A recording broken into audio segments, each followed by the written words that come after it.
Ceci est un livre audio autogénéré par Google.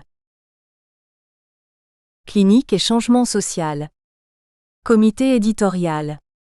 Pierre Ansart, Ana Maria Araujo, Université de Montevideo, Paraguay, Jacqueline Barus-Michel, Bertrand Bergier, Université catholique d'Angers, Robert Castel, EHESS, Teresa Carteiro, Université Fluminense, Rio de Janeiro, Brésil, Adrienne Chambon, Université de Toronto, Canada, Sabine Delzesco, Université Paris-Dauphine, Bernard Aimé, Institut des Apostrophes. Études politiques, Véronique Guienne, Université de Nantes, Claudine Arroche, CNRS, Roch Urtebise, Université de Sherbrooke, Canada, Michel Legrand, Université de Louvain-la-Neuve, Belgique, Alain Le Guyader, Université d'Evry, Francisca Marquez, Centro de Estudios Social y Educación, Santiago, Chili, Igor Masalkov, Université Lomonosov, Moscou, Russie, Klimin Avridis, Université des Apostrophes, Athènes, Grèce, Max Pagès, Université Paris Diderot, Paris 7, Françoise Piotet, Université Paris 1 Panthéon-Sorbonne, Jacques Réaume, Université du Québec à Montréal, Canada,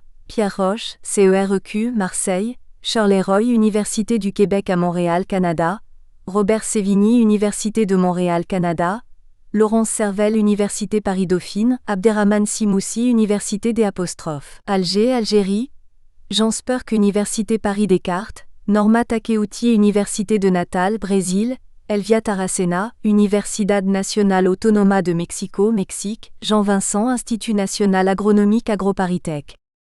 Fondateur de la collection Changement social. Vincent de Goljac. Université Paris Diderot, Paris 7, LCSP. Clinique et changement social.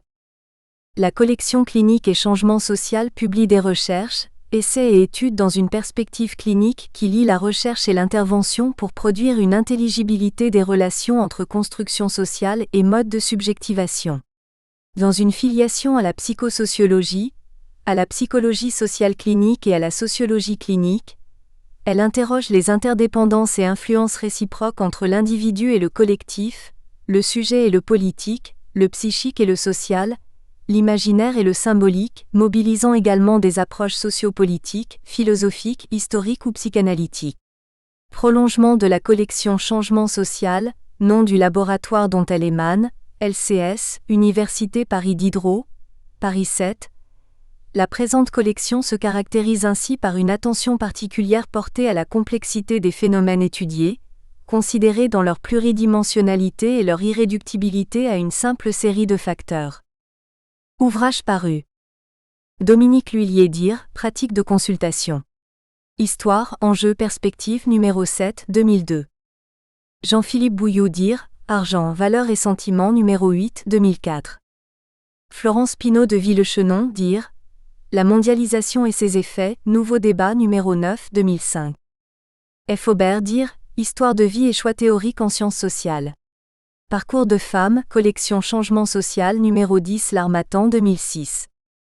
Vincent de Goljac, Dire, Itinéraire de sociologue, collection Changement social numéro 11, L'Harmattan, 2007.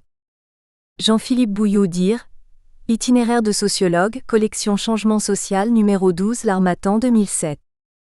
Fabienne Annick et Laurence Servel, Dire, Exister dans l'entreprise numéro 13, 2008. Florence Juste des Prairies, Dire, Entre social et psychique, questions épistémologiques numéro 14, 2009. Florence Juste des Prairies et Vincent de Goljac, Dire, La subjectivité à l'épreuve du social. Hommage à Jacqueline Barus-Michel, 2009.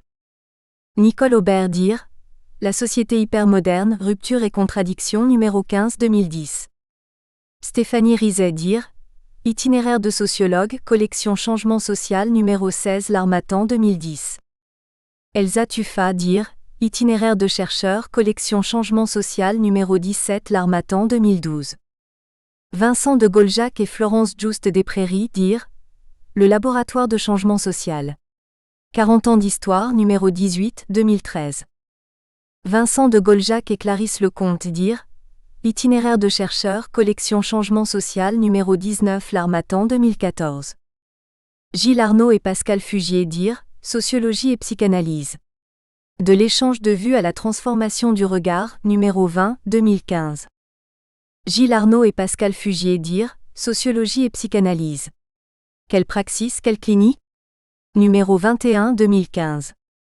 Sophie Ami Sultan, Troubles dans l'interculturalité, 2017. Ophélia Avron, L'émotion, source de connaissances, 2017. Yves Grasset, Nourrir le collectif. Sortir de l'individualisation pour sauver le travail, 2017. Anne-Christine Legendre, Femmes surveillantes hommes détenus, 2017. Anne-Vincent Buffo, Histoire sensible du toucher, 2017. John Cultio et Pascal Fugier, Face à la domination, Dévoiler, résister, s'émanciper, 2017. Mireille Sifali, Sophie Grossman et Thomas Périlleux, Dire, présence du corps dans l'enseignement et la formation. Approche clinique, 2017. Claire de Saint-Martin, Analyser les implications dans la recherche et en formation, 2019.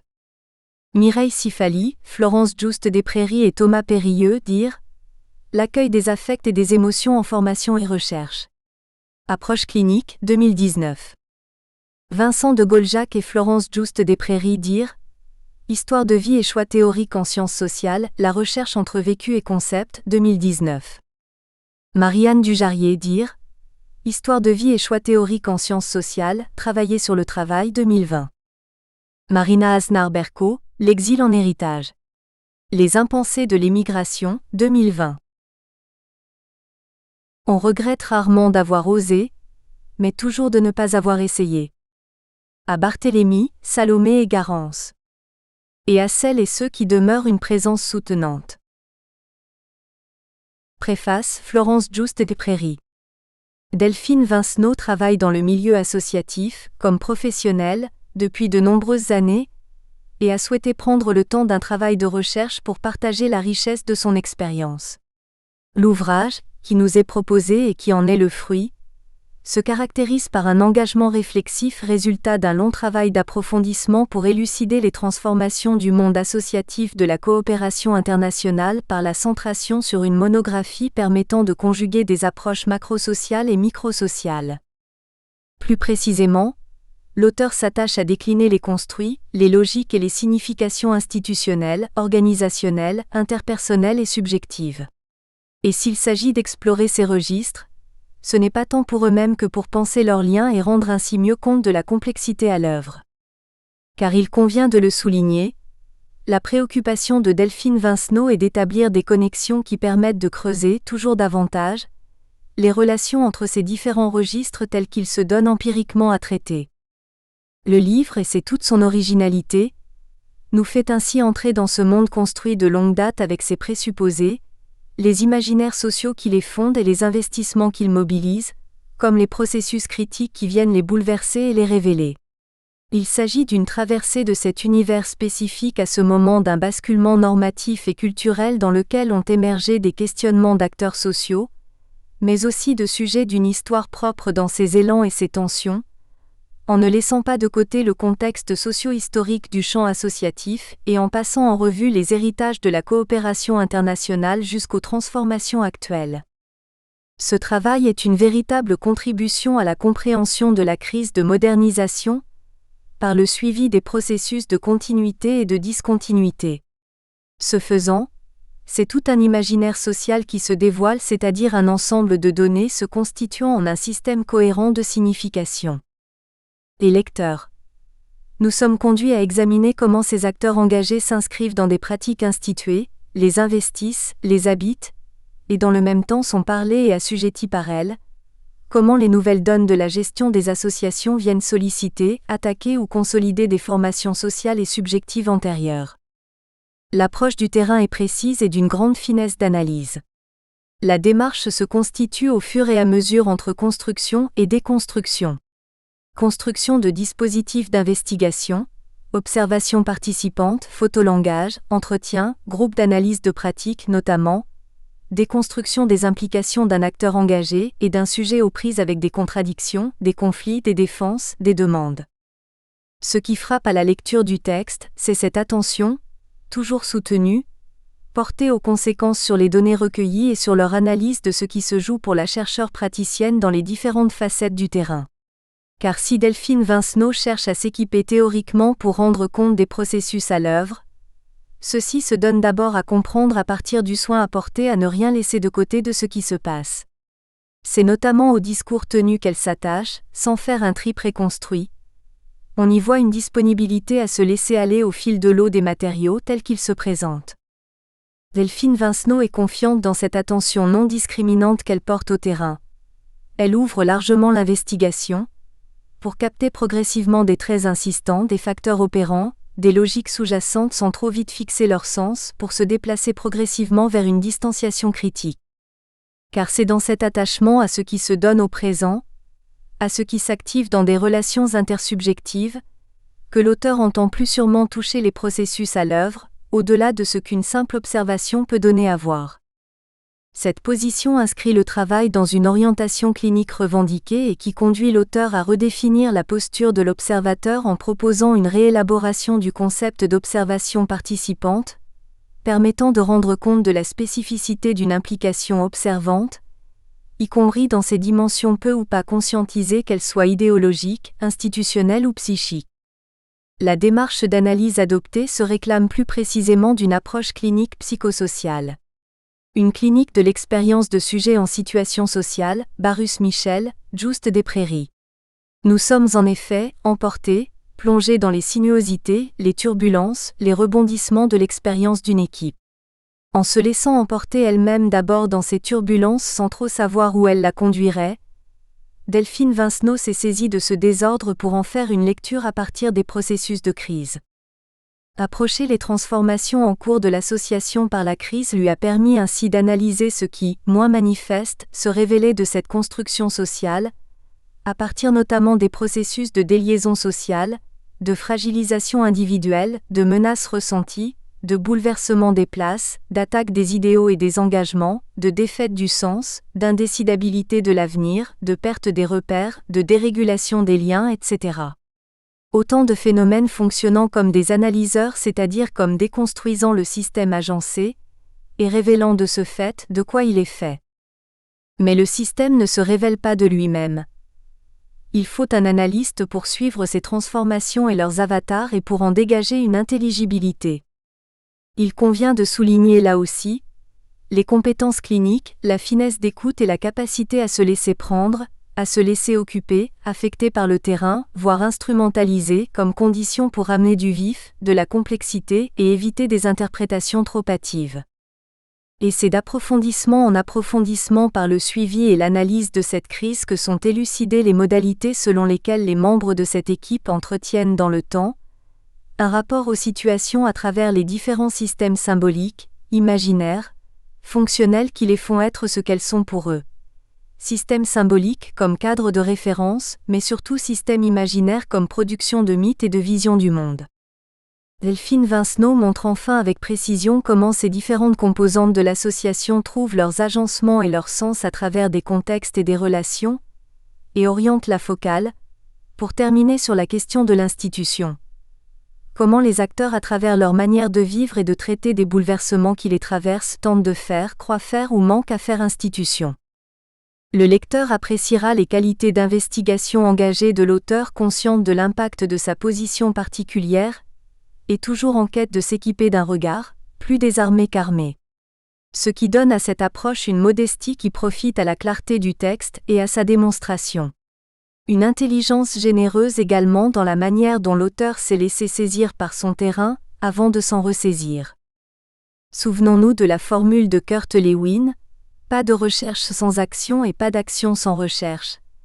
C'est bien dans cette lignée de la recherche-action que Delphine Vincenot entend adresser son travail à tous ceux intéressés, chercheurs comme praticiens, à suivre ses avancées dans la compréhension des processus qui lui permettent non seulement de contribuer à l'intelligibilité des transformations du secteur, mais aussi de proposer un renouvellement des modes d'intervention sur le terrain. Introduction. Craignez le jour où l'humanité refusera de souffrir, de mourir pour une idée, car cette seule qualité est le fondement de l'homme même, et cette qualité seule est l'homme, distinct dans tout l'univers. Pourquoi et comment s'opère un changement de logique de gestion au sein d'une association ? En quoi le changement de modèle gestionnaire d'une organisation associative peut-il être un facteur déterminant dans l'instauration d'une crise associative durable ? Ces questions constituent le fil rouge de ce livre, qui aborde le phénomène de crise associative de modernisation à travers l'étude d'une crise spécifique, celle traversée par une association que je nommerai C2A. Pour la situer, il importe à ce stade de savoir que le C2A est une organisation associative d'une vingtaine d'années, qui a pour mission l'amélioration de la qualité des interventions des organisations de solidarité internationale. Elle regroupe environ 70 associations et collectivités adhérentes, 2/3 d'associations pour 1/3 de collectivités territoriales, et son équipe compte une dizaine de salariés. L'étude présentée dans cet ouvrage s'apparente à une monographie, au sens d'un portrait fouillé d'une époque spécifique du C2A. Pour la réaliser, je me suis immergé dans le quotidien de ce collectif associatif pendant 3 années. Cela m'a été l'occasion d'observer et d'analyser une période que je qualifie après coup de charnière. Je m'en explique. Le début de mon immersion a coïncidé avec l'arrivée contestée d'un nouveau directeur. Le fonctionnement du C2A a alors été marqué par d'importantes transformations organisationnelles visant à la sécurisation économique de l'association. Ces modifications, pensées comme des adaptations fonctionnelles et minimes au contexte, ont eu des répercussions imprévues sur les relations de travail entre salariés et dirigeants. Celles-ci se sont dégradées de façon inquiétante, m'amenant à poser un diagnostic de crise de modernisation. Le terme de modernisation fait référence à la transformation des modes de production de l'organisation. La doctrine moderne vise à développer la capacité de l'organisation à s'adapter à l'évolution de son environnement, en l'outillant pour fonctionner de façon optimale. Marquée par des changements fonctionnels, gestionnaires et techniques, les adaptations de l'organisation ont pour but espérer un gain d'efficacité, de productivité. Le terme de modernisation renvoie aussi en filigrane à un imaginaire de l'obsolescence et du rajeunissement. L'image de l'association vieillotte surgit à l'esprit, avec ses bénévoles âgés, ses salariés décalés, ses locaux désuets et ses réunions interminables. Moderniser la SOS, groupement de faible importance favorisant les liens spontanés. Fustier revient à dépoussiérer, à lui redonner de la vitalité, à la faire tendre progressivement vers le modèle du mammouth, grande association fortement organisée. En 2009, dans la préface de son ouvrage, de Gaulle-Jacques estime peu nombreux ceux qui font le lien entre les transformations du capitalisme à l'heure de la globalisation, l'émergence de nouvelles formes d'organisation du travail, les pratiques managériales qui les accompagnent et la montée spectaculaire de la souffrance exprimée par les travailleurs concernés, Gaulle-Jacques 2014 page 18. Ce lien, démontré depuis, continue de faire l'objet de nombreuses études, notamment en sciences sociales cliniques. Ces travaux alertent sur les difficultés pour le sujet à construire du sens dans ces nouvelles organisations du travail. Fukuhara 2019 page 436. Rares pourtant sont les travaux rapprochant les tensions au sein des organisations associatives des logiques de gestion qui s'y déploient au cours de leur modernisation, sans doute parce que ce secteur a jusqu'à récemment été caractérisé par l'engagement bénévole de ses acteurs. Le monde associatif de la solidarité, qui plus est international, a effectivement connu une rapide évolution en quelques décennies. Objet d'un mouvement de professionnalisation, il est marqué par le développement du salariat, influant sur les logiques qui sous-tendent l'organisation du travail. La professionnalisation s'entend sociologiquement comme la concentration d'un savoir distinctif, la codification croissante des pratiques d'une activité, le développement de statuts spécifiques, l'apparition d'écoles professionnelles et enfin l'exercice à titre rémunéré d'une activité. Dauvin et Siméon 2002 page 108.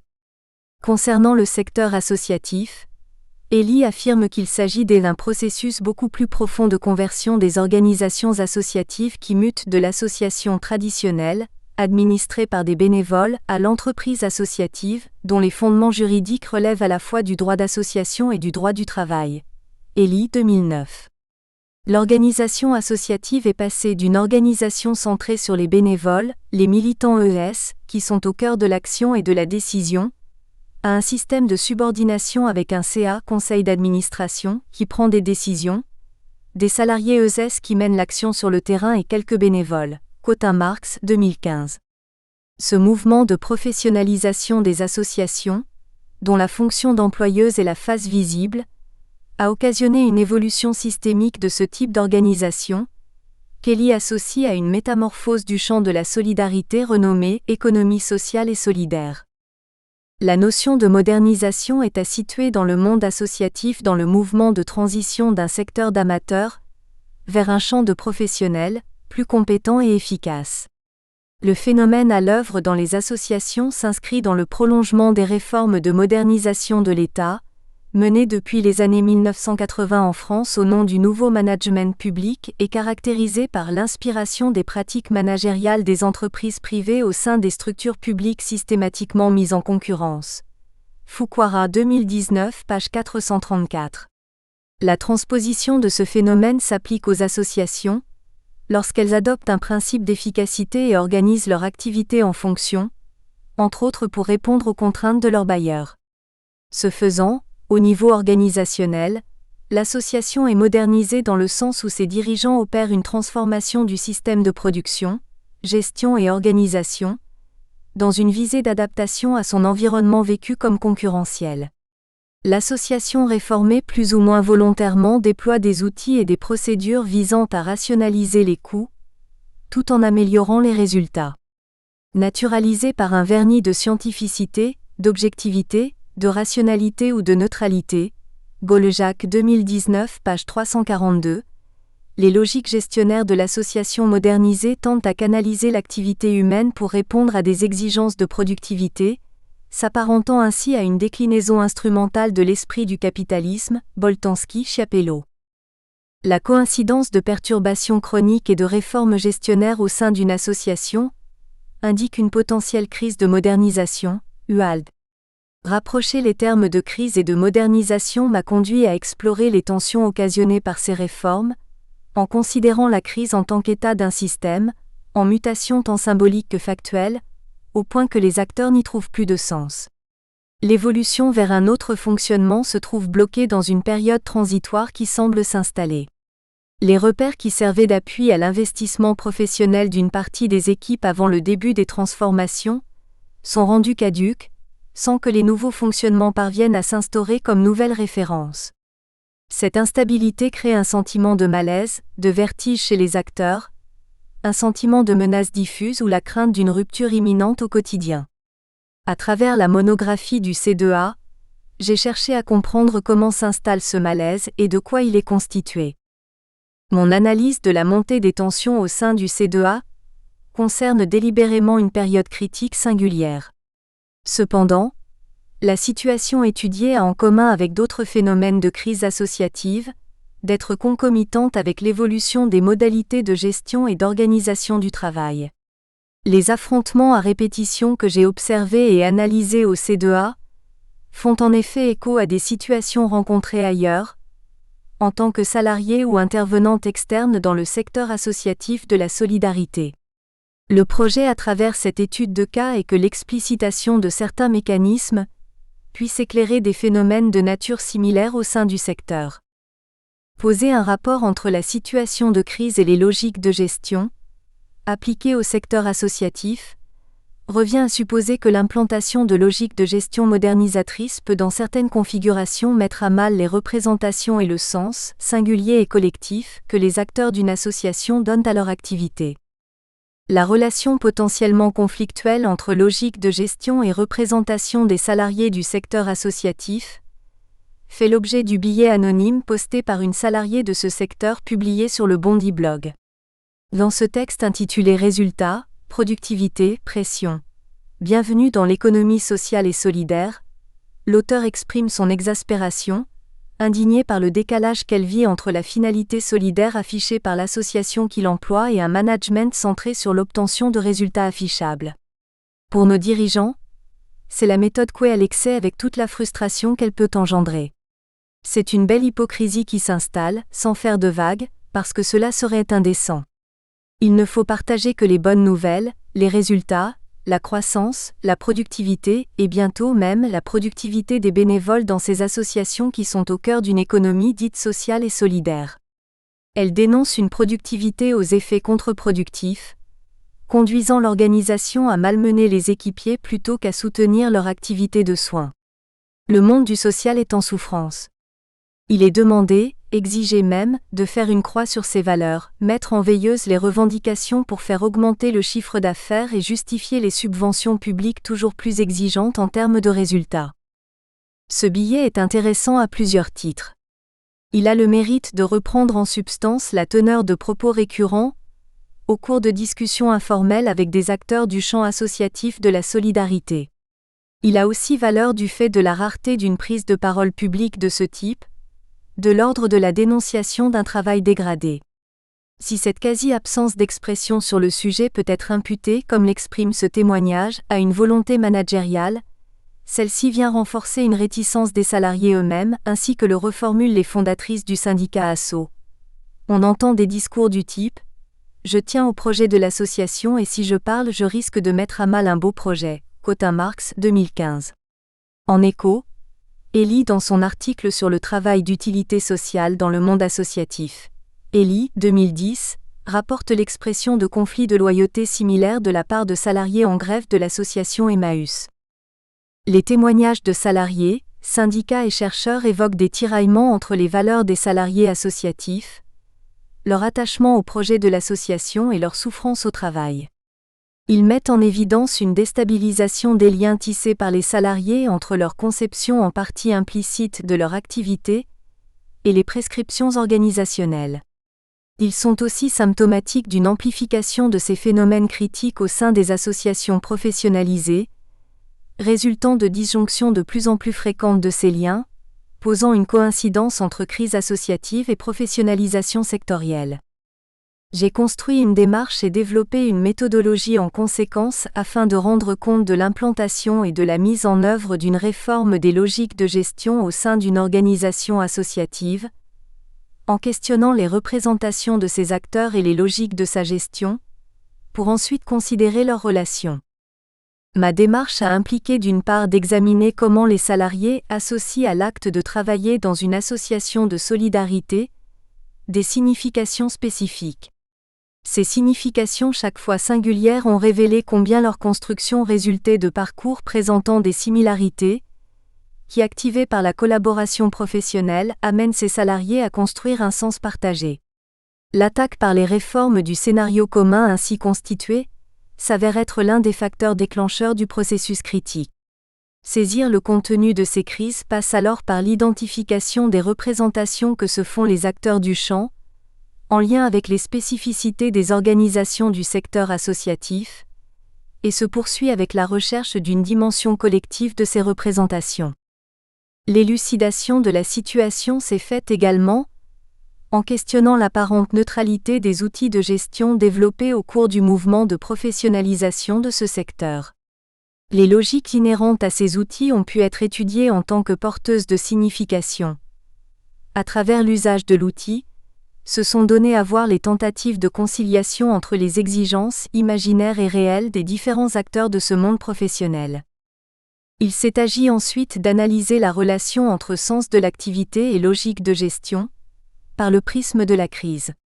Celle-ci traduit qu'une adéquation devenue impossible entre les logiques des acteurs et celles à l'œuvre dans la gestion de l'association. L'étude d'une crise organisationnelle, entendue comme rupture de ses significations imaginaires, Just des Prairies, a permis d'interroger les changements organisationnels et institutionnels à partir des représentations des acteurs qui composaient l'association. L'analyse du processus critique conduit ainsi à être attentif à la façon dont le salarié essaye de mettre en sens les logiques de gestion de l'organisation associative en cours de modernisation, dans laquelle se déploie son activité quotidienne et les représentations qu'il se fait de cette activité. Comprendre les mécanismes spécifiques de cette relation, tout particulièrement dans le secteur associatif, permet de mieux identifier les facteurs qui concourent à une déstabilisation le plus souvent incompréhensible pour des acteurs sociaux fortement engagés dans leurs investissements associatifs. Méthodologiquement, l'étude monographique dont cet ouvrage rend compte est fondée sur 3 années d'observation participante, méthode initialement ethnographique et qui consiste à collecter du matériel au cours d'une période d'interaction sociale intense entre le chercheur et les sujets observés, dans leur milieu d'appartenance. L'utilisation de cette méthode d'observation s'est doublée de la passation d'entretiens individuels et collectifs, et de l'utilisation de supports projectifs. C'est ainsi que j'ai pu observer la crise se dérouler dans la durée.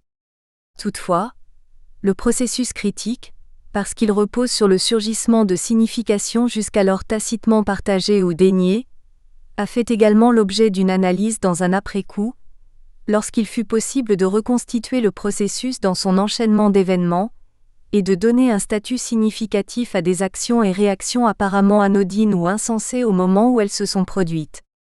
Aussi, les mécanismes de défense subjectifs et collectifs dont nous devons nous contenter d'en faire ultérieurement la reconstitution, puisque jamais nous ne les observons au moment même où ils se produisent, Freud 2015 page 10, ont été reconstitués à distance du temps d'immersion dans l'organisme C2A. Enfin, pour saisir la spécificité de l'analyse présentée, il convient de préciser que le dispositif d'observation participante s'est ancré sur une démarche clinique en sciences sociales dont je tiens à éclairer deux aspects. Le premier concerne la posture que j'ai déployée au cours de l'observation participante.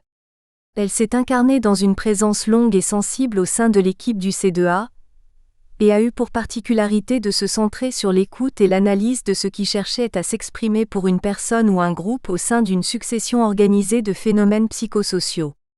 Pour saisir l'entremêlement des dimensions subjectives, groupales, organisationnelles et institutionnelles, dont les personnes et les groupes sont plus ou moins conscients, la démarche clinique dont je me réclame pose comme centrale l'accès à la parole de sujets sur leur expérience. Elle s'inscrit en cela dans une filiation à la psychosociologie et la sociologie clinique, c'est-à-dire que les contenus, ce dont on parle, sont considérés à l'intérieur d'une rencontre dans laquelle chacun, chercheur, acteur social, est mis en travail. Juste des Prairies Ingoljac et al. 2013 page 18.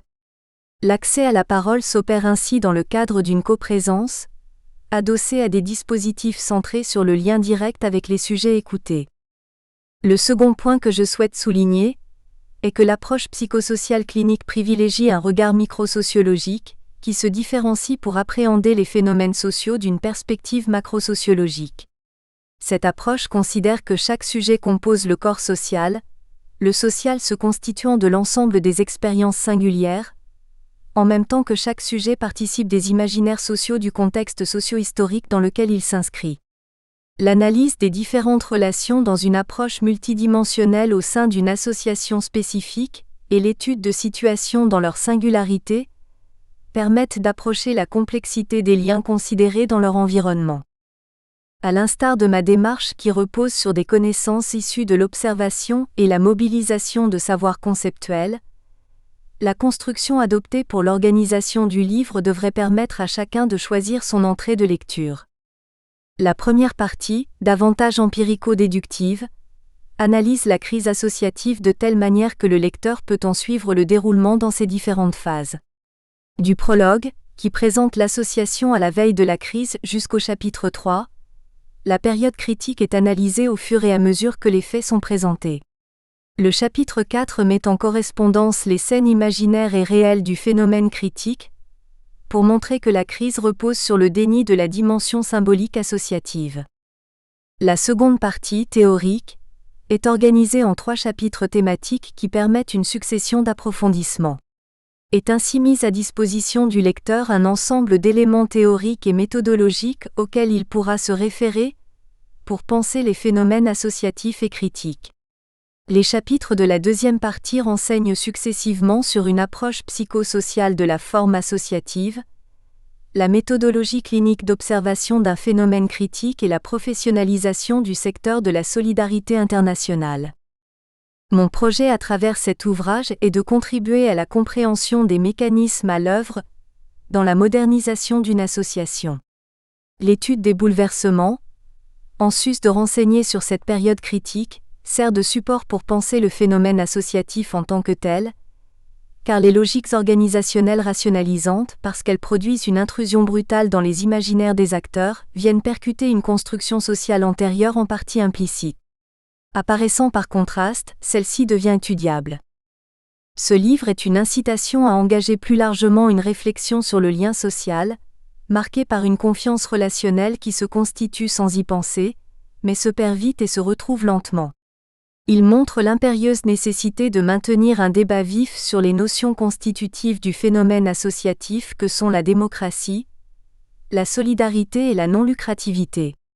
L'étude du secteur associatif est en ce sens une source essentielle de compréhension du social, dont la centralité a ainsi été énoncée par Tocqueville. Dans les pays démocratiques, la science de l'association est la science mère. Le progrès de toutes les autres dépend des progrès de celle-là. Tocqueville, 1981. Première partie, s'immerger dans une crise associative. Cette première partie est une invitation à s'immerger dans la crise associative du C2A et dans son analyse. Comme une pièce de théâtre, elle s'ouvre sur un prologue avec la présentation de l'association à la veille de sa modernisation. Ce prélude à la crise introduit les protagonistes de la situation, son contexte et ses actualités. La description du C2A, de sa création à son fonctionnement au moment du déclenchement des événements, met en évidence ses caractéristiques associatives, ses héritages sectoriels et les professionnels qui y travaillent. Les 3 chapitres suivants traitent chronologiquement le processus critique et son analyse. Nous y repérons des phases, dont l'analyse permet de saisir un système de pensée auparavant implicite. La relecture des événements dans une visée compréhensive fait aussi apparaître le fonctionnement antérieur, à l'aune des tensions que la crise génère. Dans le premier chapitre, l'analyse des éléments déclencheurs de la crise alimente notre compréhension de la construction de l'imaginaire collectif de l'équipe. La période de crise ouverte est retracée au chapitre 2, donnant à voir les mécanismes qui président à l'instauration tant d'une mutation gestionnaire de l'organisation que d'un malaise collectif. Bien que les équipiers fassent résistance, l'organisation du travail évolue progressivement et nous identifions au chapitre 3 comment ces réformes s'ancrent sur des malentendus, qui connectent de façon équivoque le régime d'avant-crise et celui instauré par la modernisation.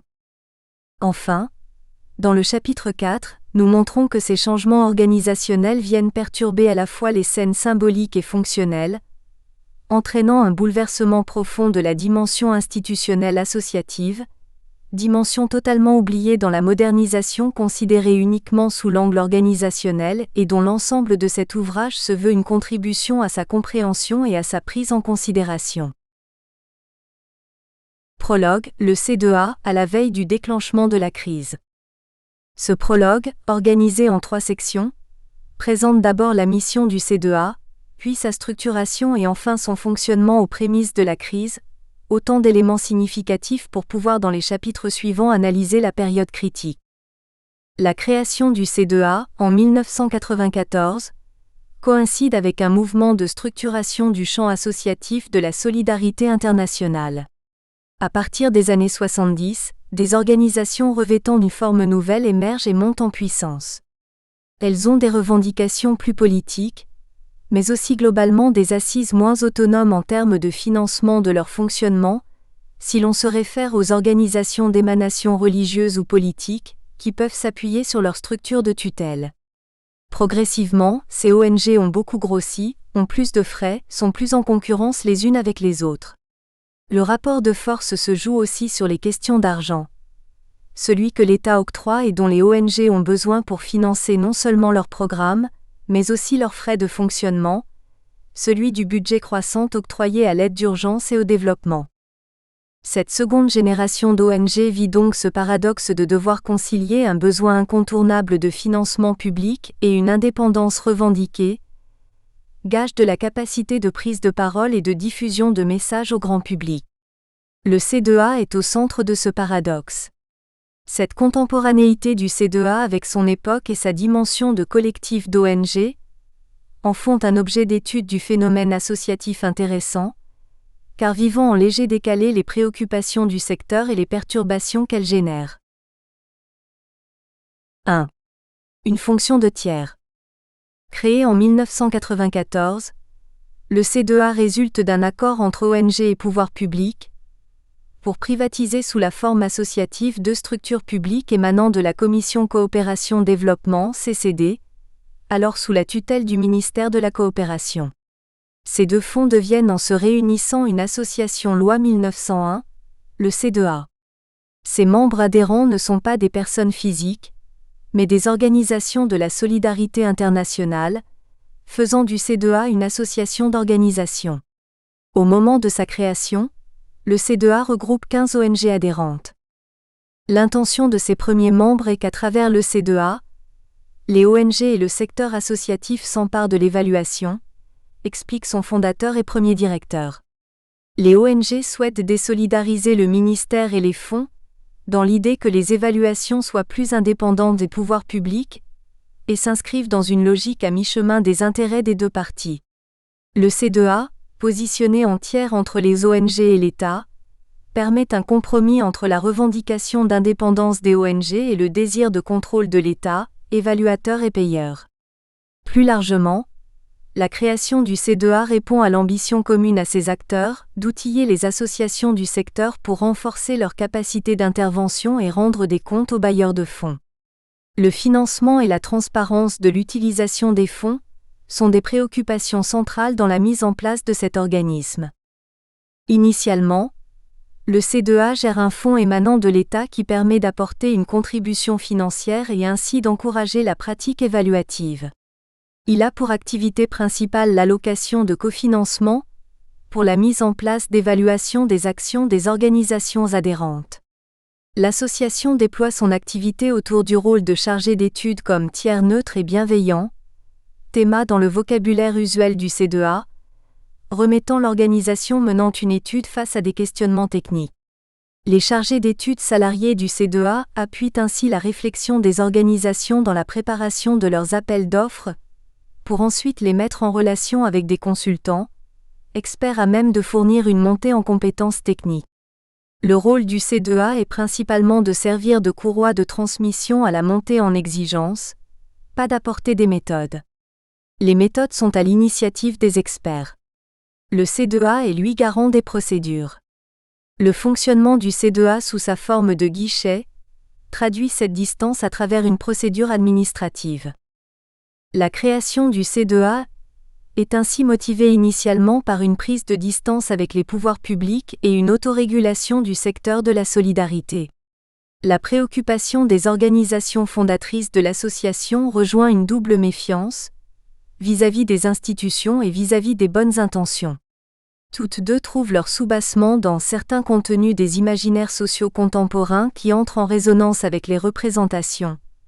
Juste des Prairies, 2015, des fondateurs du C2A et perdure au sein de l'organisation instituée. La méfiance vis-à-vis des institutions s'incarne dans les propos du fondateur, au travers des évaluations dont l'objet a été négocié conjointement entre les parties prenantes de la commission animée par les pouvoirs publics, et qui finalement porte sur un autre aspect du projet. Ce souhait d'autonomie des organisations de solidarité vis-à-vis de leurs bailleurs publics s'inscrit dans une défiance à l'égard des institutions, qui tendraient à conserver une certaine opacité dans les politiques qu'elles mettent en œuvre. Cette tendance récurrente à agir dans des buts aux finalités en partie dissimulées incite aussi les organisations de solidarité internationale à remplir un devoir d'indépendance vis-à-vis des pouvoirs publics. Créer le C2A s'inscrit dans une représentation d'un pouvoir utilisateur des organisations de la société civile pour servir son propre programme politique. Il s'agit donc de s'émanciper de la tutelle de l'État, pour pouvoir gagner en autonomie quant aux orientations de ses actions et à la détermination des résultats attendus. Être autonome vis-à-vis des pouvoirs publics revient à affirmer la possibilité d'être un contre-pouvoir, ou un pouvoir parallèle. Un autre élément qui fédère les membres du C2A est la méfiance vis-à-vis des bonnes intentions. Celles-ci sont couramment envisagées comme pouvant motiver de mauvaises décisions. Le ne pas nuire, devenu un leitmotiv du secteur de l'urgence, émerge de la reconnaissance d'erreurs commises. Ces éléphants blancs sont courants dans les échanges entre professionnels et concernent principalement la mise en œuvre d'activités sans compréhension de certains éléments du contexte, conduisant le projet à des ratés techniques et parfois à des catastrophes humanitaires. La précipitation à agir mise en cause dans ces projets nuisibles est souvent imputée à un engagement fondé sur de l'affect et de l'idéal de la part des intervenants. L'utopie peut être porteuse de l'engagement, mais sa mise en œuvre doit s'éloigner de la passion pour être assimilée à un procédé technique, à un savoir-faire minutieux et répété, loin de l'improvisation et de l'emportement. De l'avis des salariés du C2A, propos recueillis au cours d'une séance de photolangage, on peut rêver grand, mais il faut garder les pieds sur terre, mettre les mains dans le cambouis, conserver un côté artisanat, ouvrier, voire ouvrier spécialisé. L'ouvrier spécialisé renvoie à l'image du travail à la chaîne, loin de l'enchantement, de l'exotisme, dans un rapport rationalisé, organisé à la tâche. Le C2A organise cette rationalisation, cette technicisation du travail humanitaire, à travers la proposition qu'un secrétariat technique permanent apporte une régulation des activités de solidarité internationale en développant une pratique évaluative dépassionnant l'engagement, permettant de dissocier l'engagement pour la cause de la mise en œuvre de l'activité. Les bonnes intentions, nécessaires à la motivation et à la mobilisation de l'équipe, peuvent être nuisibles, car elles ne suffisent pas à garantir une activité de qualité. Le C2A considère qu'il doit être exigeant avec les organisations, pour ne pas les laisser céder à la facilité, à la complaisance, au sentimentalisme. C'est à ce prix que les organisations gagneront en professionnalisme et l'activité en qualité. Le C2A fait fonction de tiers pour contrer à la fois des institutions ayant des objectifs non avoués et des organisations dont l'activité peut s'avérer néfaste pour les populations soutenues. L'association oppose un bouclier méthodologique à ce qu'elle estime être des dérives potentielles de ce type d'initiative. Cependant, ce bouclier pour être efficace doit être partagé. L'idée initiale était de fédérer des organisations en collectif, pour développer un contre-pouvoir face aux institutions, et une régulation par les pairs au niveau des organisations de solidarité. Pour mener sa mission, le C2A est doté de 3 principes: principe d'évaluation, principe de concertation et principe du bénéfice collectif.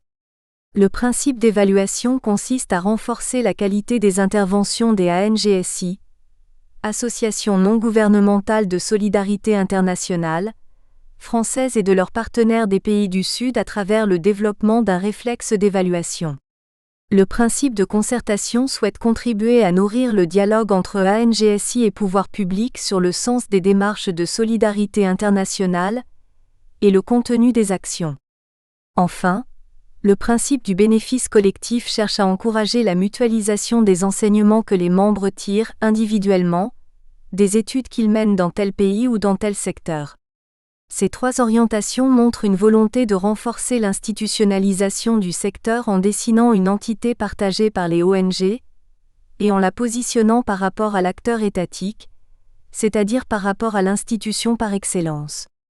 Lors de l'AG de 2000, son président pointe d'ailleurs le risque d'instrumentalisation des acteurs, tant étatiques que non gouvernementaux. En 2014, une centaine de structures sont membres du C2A, qui regroupe 2 tiers d'ONG pour 1 tiers de collectivités territoriales ainsi qu'un centre hospitalier. L'association est financée principalement par les subventions publiques, Ministère des Affaires étrangères, MEI, et Agence française du développement, AFD, et dans une moindre mesure par les cotisations de ses membres et les frais d'inscription aux formations. 2. Les particularités du C2A et son équipe salariée. Le format de cette association est particulier, à plusieurs titres. Déjà, elle résulte de la privatisation de fonds publics fusionnés à l'initiative d'un groupement d'organisations associatives. Cette recréation singulière peut laisser penser que le C2A n'est pas une association non gouvernementale, mais une GONGO, Government Organized Non-Governmental Organization, c'est-à-dire une association apparemment indépendante, mais pilotée par les pouvoirs publics pour influer de l'intérieur dans les débats sociaux. Cette interprétation est hâtive, car le C2A est une association d'organisations dont les statuts sont réellement indépendants des pouvoirs publics.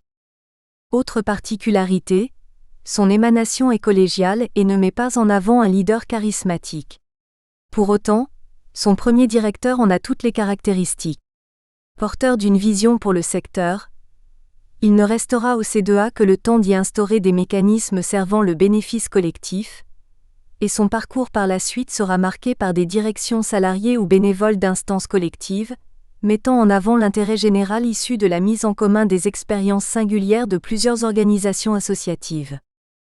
Enfin, association de 2e ligne, elle n'a pas de vivier de bénévoles. Les bénévoles sont les administrateurs, eux-mêmes salariés du champ.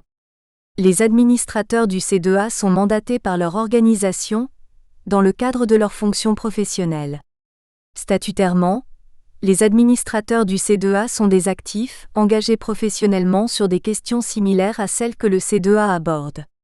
Pratiquement, les organisations se font représenter par leur directeur ou un chef de service.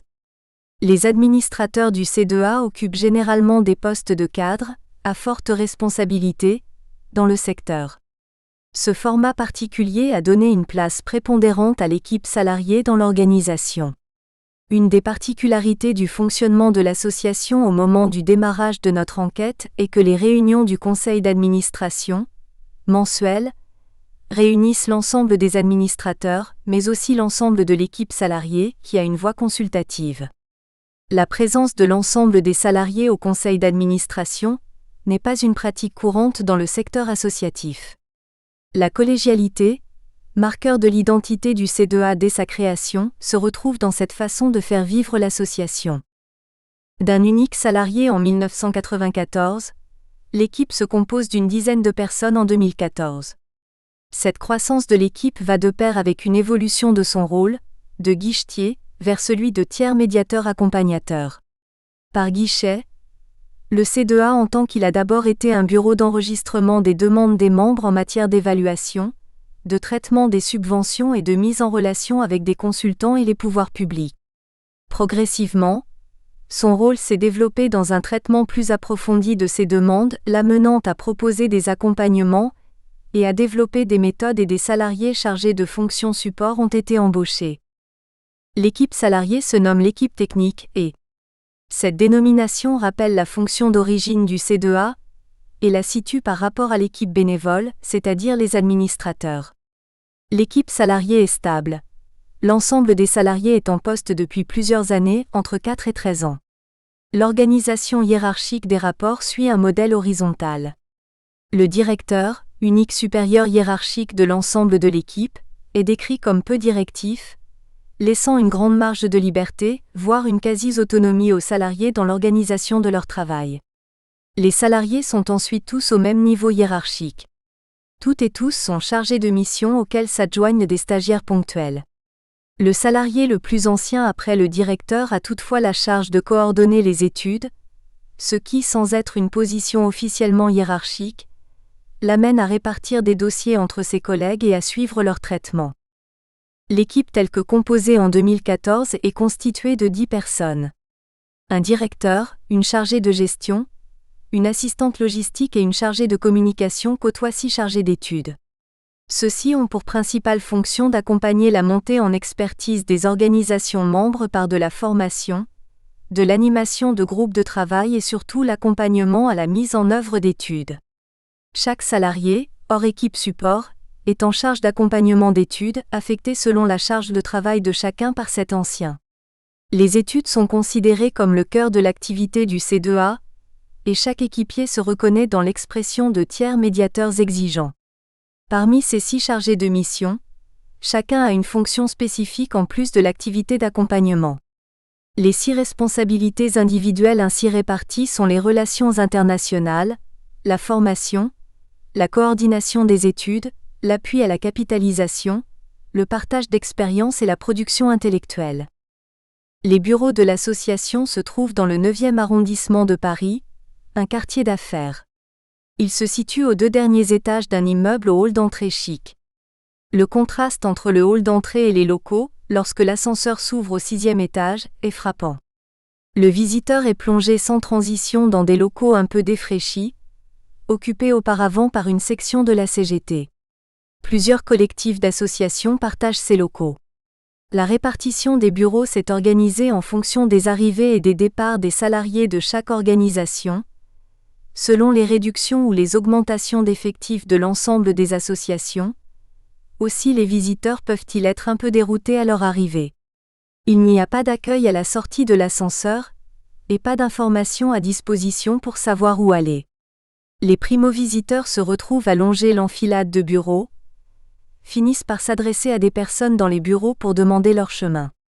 Qui cherchez-vous au C2A ? Il faut aller au bout du couloir et monter un escalier de service, puis redemander là-haut. En 2014, le directeur du C2A, une chargée de mission et les 2 personnels administratifs de l'équipe ont des bureaux au 6e étage. Le reste des bureaux du 6e comprend un local de photocopie et une salle de réunion partagée entre 3 organisations, ainsi que les bureaux d'un autre collectif. Au 7e étage se trouve le second collectif qui occupe 2 bureaux, l'autre partie de l'équipe du C2A qui occupe 5 bureaux et un coin repas partagé entre l'ensemble des structures. L'équipe est répartie sur 2 niveaux, le directeur et les personnes support étant distantes des techniciens. L'ambiance est plutôt austère dans les locaux, les discussions étant immédiatement assimilées à des nuisances. Le travail, l'implication semble correspondre à une norme tacite. Exigence de production, d'expertise, de réactivité, de bonne volonté tout en restant simple, disponible et de bonne composition. Le phénomène de conformité supérieure de soi, Codol, 1973, est particulièrement prononcé entre les membres de l'équipe. Ce phénomène se produit parce que les individus d'un même groupe sont chacun tiraillés par le désir de plaire, qui conduit à un certain conformisme social, et la volonté de préserver son moi, qui conduit à une certaine originalité ou différenciation sociale. La seule façon pour l'individu de résoudre cette contradiction serait de se déclarer différent d'autrui dans le respect de la conformité aux normes de la situation. Codol, 1973, page 566. Cette conformité supérieure de soi des salariés du C2A se comprend dans la double preuve de sérieux qu'ils ont à fournir. D'une part, ils font partie de l'ensemble des travailleurs du secteur associatif.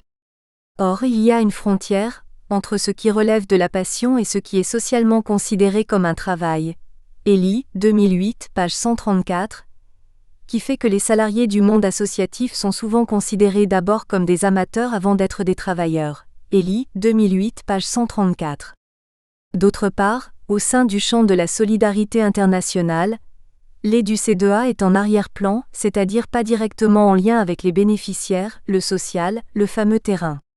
Dans ce secteur, il y a comme une ligne de démarcation invisible entre les équipes de terrain et les salariés de siège, comme s'il y avait les travailleurs exposés, les vrais, et les travailleurs planqués. L'équipe du C2A est souvent décrite comme déconnectée des réalités des opérateurs ainsi qu'aiment à se nommer les ONG qui mettent en œuvre des projets. Lors d'un séminaire, nous sommes présentés à un directeur d'ONG. Celui-ci remarque, encore quelqu'un venant de l'université. Quand prendrez-vous au C2A des gens du terrain ? Or, l'ensemble des salariés a vécu une ou plusieurs expériences associatives d'expatriation, en plus d'études longues, certains salariés ayant un niveau doctorat. Un tel commentaire, porteur de délégitimation, met à jour une rivalité morale. Pour ce directeur, l'expérience terrain et la théorisation paraissent antinomiques.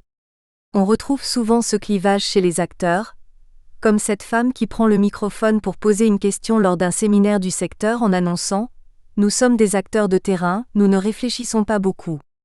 Il y a une ambivalence, à la fois un complexe de ne pas théoriser, penser suffisamment, et en même temps une critique du bureaucrate ou de l'intellectuel coupé des réalités du champ d'application des méthodologies qu'il produit, qui renforce la valorisation d'un pragmatisme, apanage du militant engagé et débrouillard à l'image des French Doctors.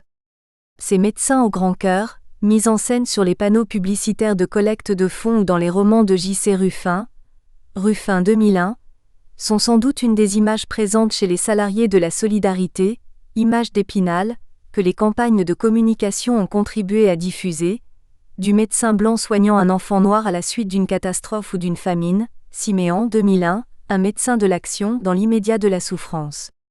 Les salariés du C2A se situent encore un rang après les salariés sièges des ONG, puisqu'ils sont en accompagnement de ceux-ci, donc encore plus éloignés de l'action.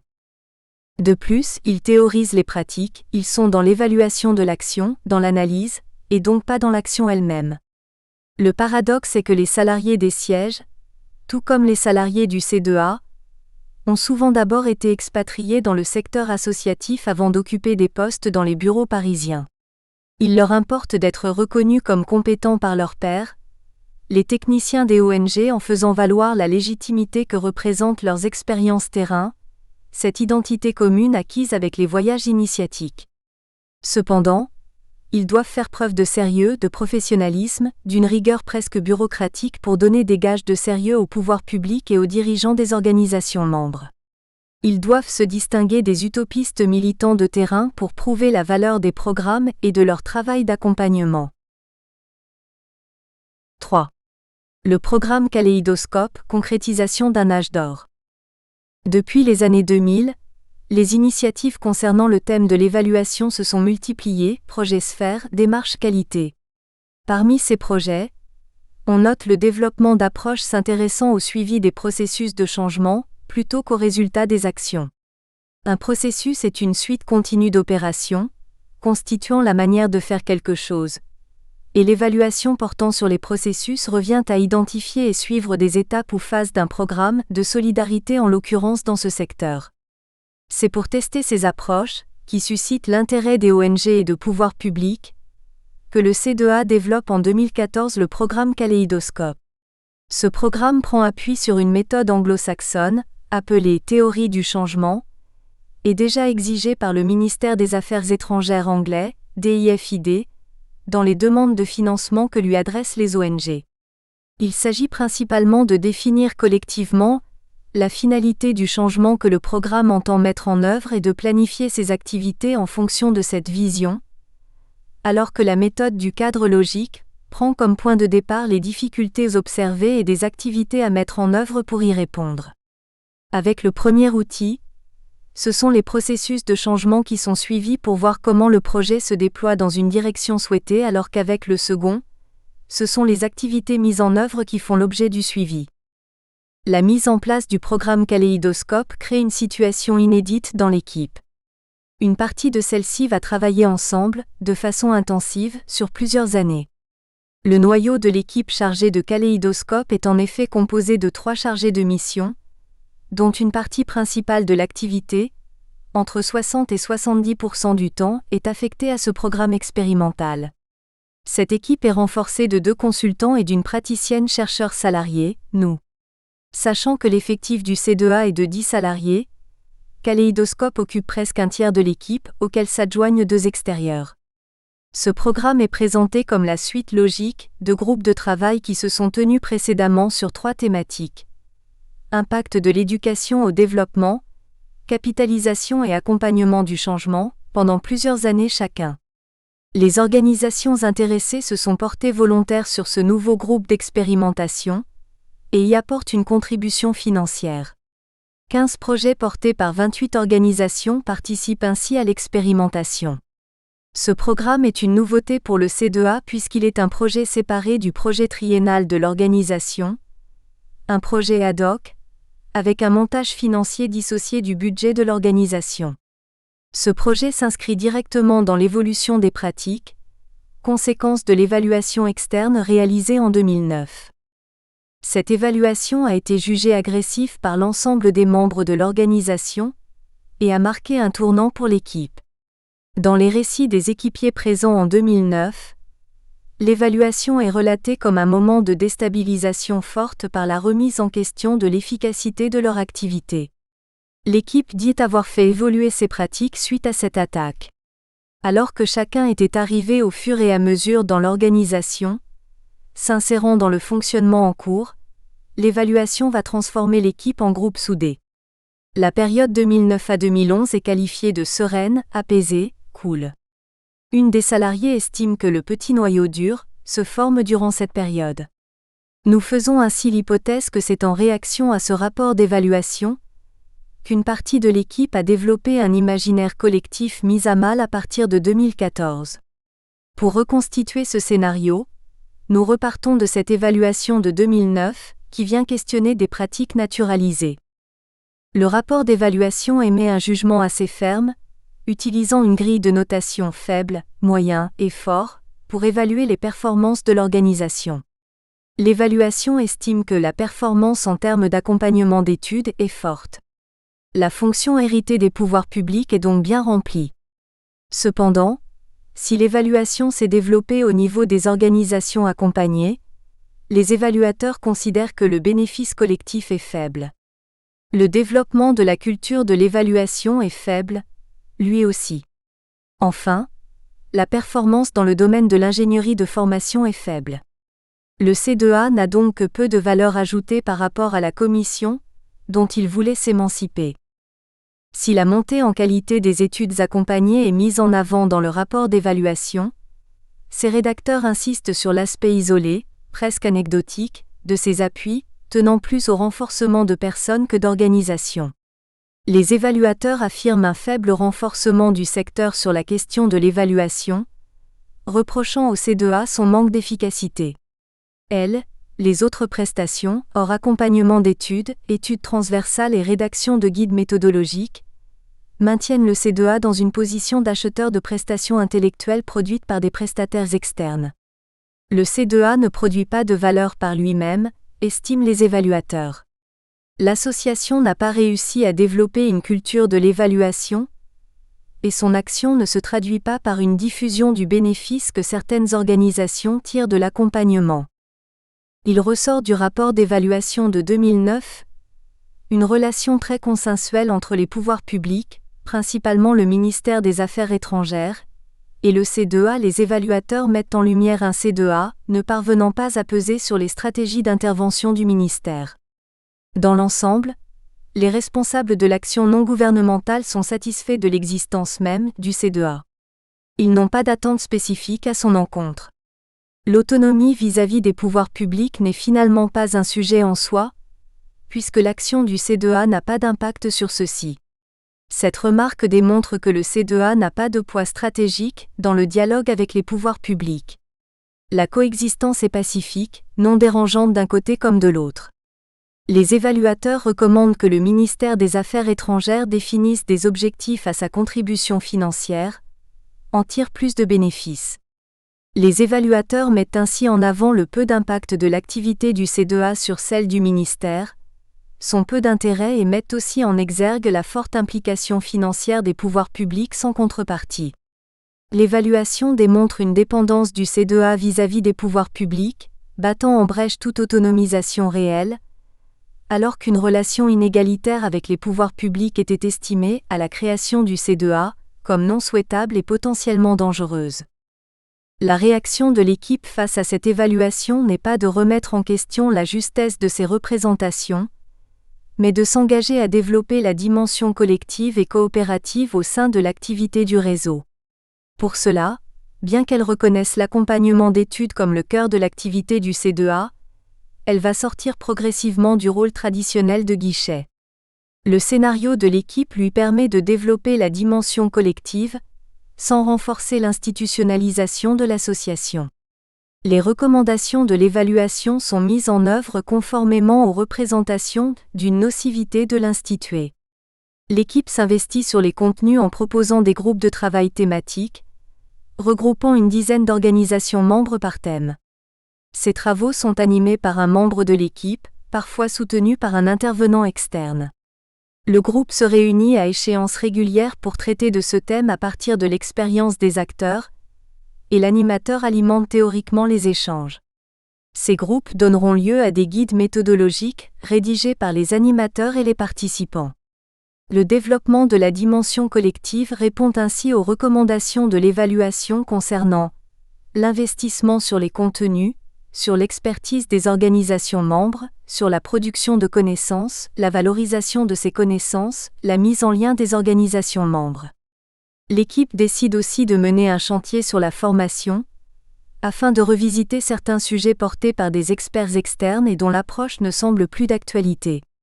Les membres de l'équipe deviennent progressivement formateurs de l'ensemble des sessions proposées. Le développement de ces nouvelles modalités de travail donne l'impression à l'équipe d'être dans un vrai espace d'innovation, d'agitateur d'idées, de labo, où on pouvait faire des choses incroyables. Nous sommes au cœur de cette période dite de l'âge d'or, celle ressentie comme un espace de créativité, de puissance, au cours duquel l'équipe pense avoir déplacé des montagnes. Dans le discours des équipiers présents à cette époque, l'équipe est évoquée comme une famille qui a fait collectivement bouger les choses. La période entre l'évaluation de 2009 et l'arrivée du nouveau directeur est vécue comme une phase de profusion. Cette petite équipe est prise dans quelque chose d'haletant, faisant ensemble une même découverte. L'ambiance est qualifiée d'apaisée, intellectuelle, bienveillante. Il y a un noyau dur, soudé, de l'humour. Le verbatim des membres de l'équipe met en évidence une image du groupe très positive. Uni, puissant, lieu de plaisir pour ses membres, il est un lieu d'abondance. La métaphore familiale se réfère à une famille de type fusionnel, permettant l'exploration et l'évolution de nouvelles pratiques dans un climat plutôt aconflictuel. L'âge d'or de l'équipe renvoie explicitement à l'idée d'un bon groupe. L'unité de l'équipe s'organise autour de sa centration sur l'activité, préservée des contraintes externes par le fonctionnement instauré par le directeur. Elle est tenue à l'écart des préoccupations financières pour se concentrer sur ce qui est considéré comme l'important, l'essentiel. Le directeur se charge des tâches administratives et financières pour que l'équipe puisse se consacrer à sa mission, l'amélioration des pratiques de solidarité internationale. Le directeur initial a fait de l'ensemble des aspects économiques son précaré. Il ne revendique pas cet aspect comme relevant de sa responsabilité. Simplement, il n'aborde pas de questions d'ordre financier avec l'équipe. Il reçoit les demandes de l'équipe et les valide. Il laisse aussi à l'équipe une grande autonomie dans le développement de l'activité. Ce double positionnement donne une impression de forte horizontalité hiérarchique à l'équipe, renforcée par l'absence d'échelon intermédiaire entre le directeur et les membres de l'équipe, ainsi que par l'octroi à tous les collaboratrices et collaborateurs du statut de cadre. Avant l'évaluation de 2009, le conseil d'administration est décrit comme stratégique. Les remaniements liés à l'évaluation donnent l'impression que le pouvoir... Nous espérons que vous avez apprécié cet aperçu. Pour continuer à écouter ce livre audio sur Google Play Livres, utilisez le lien dans la description de la vidéo.